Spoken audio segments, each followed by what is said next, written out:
नमस्कार, आईच्या किचन मध्ये स्वागत। आज दाखवणार आहे चटणी दाखवणार आहे मुळ्याच्या पानांची। मुळा, त्याच्यात कोथिंबीर, थोडासा पुदिना, मिरची असं घालून ह्याची चटणी वाटणार आहे आणि त्याच्याबरोबर बाजरीचे पॅनकेक करणार आहे। चला मग बघूया मुळ्याच्या चटणीची रेसिपी। तर मुळा स्वच्छ धुवून बारीक चिरून घेतलेला आहे।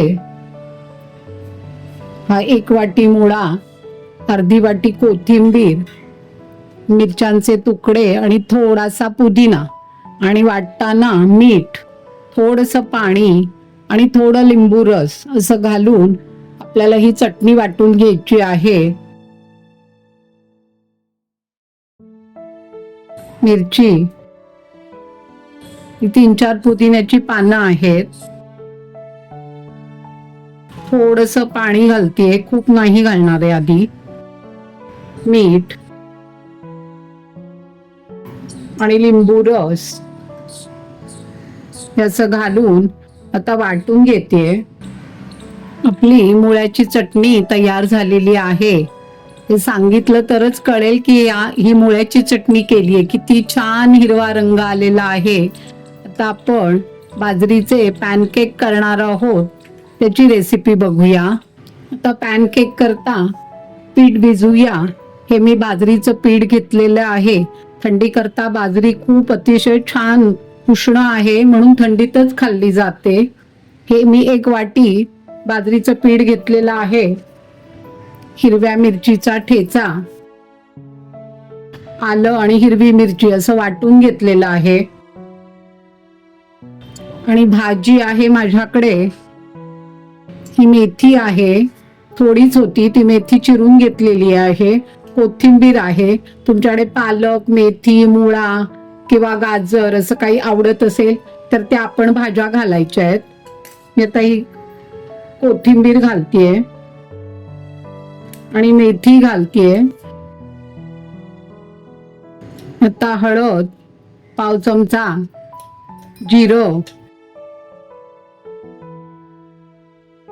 हिंग, माझ्याकडे मी कढीपत्त्याची पावडर करून ठेवते ती घालतीये थोडीशी। मीठ, ओवा घालायचा आहे, थोडासा हातावर असा घ्यायचा, क्रश करायचा आणि घालायचा, मग त्याचा छान सुगंध लागतो। आणि आता हे दही घालतीये, दह्यामुळे छान होतात पराठे। ते दही घालतीये। आता हे सगळं छान कालवून घ्यायचंय आणि आपल्याला भिजवून 10 मिनिटं ठेवून द्यायचंय। खूप पातळ भिजवायचं नाही, कारण आपल्याला असे हे पॅनकेक करायचे आहेत।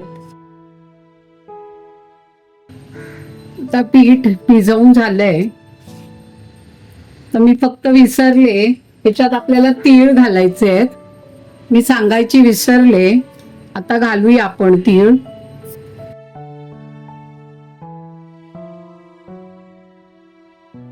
ह्याचा माझा हिरवा रंग आलेला आहे, कारण चटणी वाटल्यावर ते थोडंसं पाणी राहिलं होतं, त्यामुळे ह्याचा हिरवा रंग आलेला आहे। आणि भाज्या आणि कोथिंबीर त्याचा असा सगळा मिळून हिरवा रंग आलेला आहे। आता एक याला 5 मिनिटं असंच ठेवून द्यायचंय, थोडा वेळ झाकून। तर 5 मिनिटं झालेली आहेत। हे बघा, छान पीठ हे झालंय। तर मी थोडंसं पाणी घालते त्याच्यात।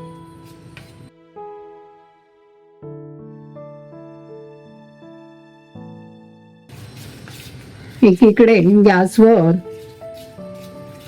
तवा तापत ठेवलेला आहे।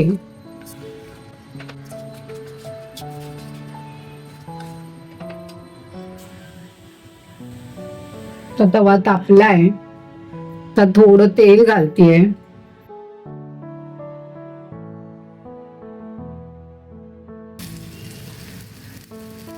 ह्याच्यावर परत थोडेसे तीळ घालते आणि आता गॅस बारीकच ठेवायचा, एकदम बारीक गॅसवर छान करून घ्यायचे आपल्याला।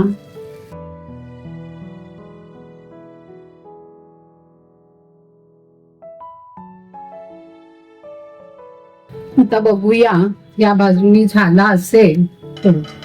वरण छान झालेला आहे.